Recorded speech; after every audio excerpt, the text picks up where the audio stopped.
It's the 365 Days of Astronomy podcast. Coming in 3, 2, 1.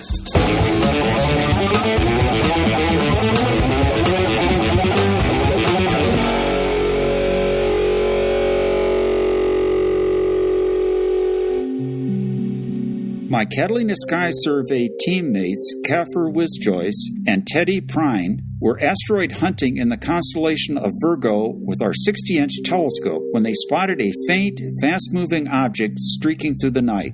Observations by telescopes around the world caused scientists to suspect the new object to be a discarded lunar module or a small abandoned rocket stage. Additional observations, refining its track among the stars, allowed astronomers to calculate its orbit and give it the name 2020 CD3 and identify this human being-sized object to be a natural Earth satellite.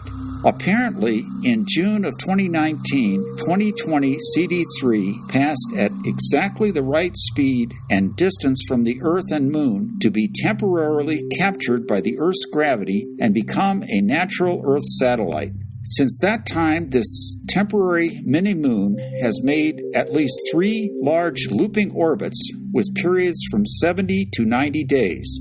In March of 2020, 2020 CD3 ends its temporary close dance with our home planet and resumes an orbit about our Sun. This temporary capture of an asteroid is rare.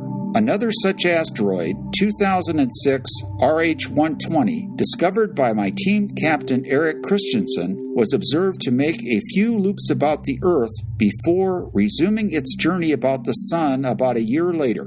Scientists predict that there are hundreds, smaller than softball-sized and perhaps several dozen football to beach ball-sized natural Earth mini-moons which have so far evaded detection. Stay tuned.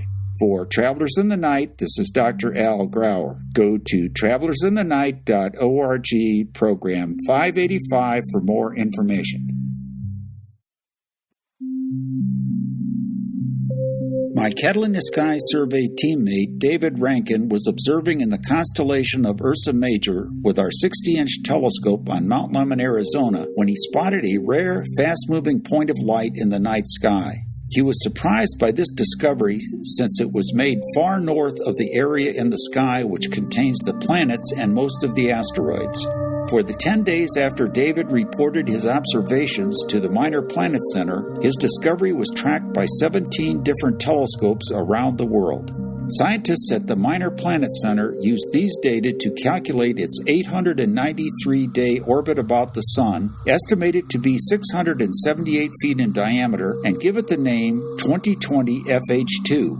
Although 2020 FH2 can come to within 11 times the Moon's distance from us as it crosses the orbits of Earth and Mars, it will not come this close in the foreseeable future. In the far distant future, 2020 FH2 is likely to collide with Earth, our Moon, or Mars. According to the Purdue University and Imperial College of London's impact calculator, approximately once every 24,000 years, an asteroid the size of 2020 FH2 enters the Earth's atmosphere, strikes the surface in a broken condition at a speed of 4.3 miles per second, and creates a crater 1.3 miles in diameter and 1,400 feet deep in sedimentary rock. If you were 25 miles away, you would be covered with fine dust mixed with an occasional 5.5-inch diameter fragment. Such an event has a probability less than your chances of winning the Powerball lottery. For Travelers in the Night, this is Dr. Al Grauer. Go to travelersinthenight.org, program 586 for more information. You are listening to the 365 Days of Astronomy podcast.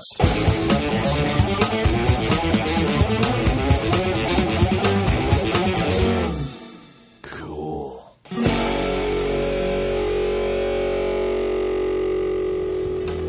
The 365 Days of Astronomy podcast is produced by the Planetary Science Institute.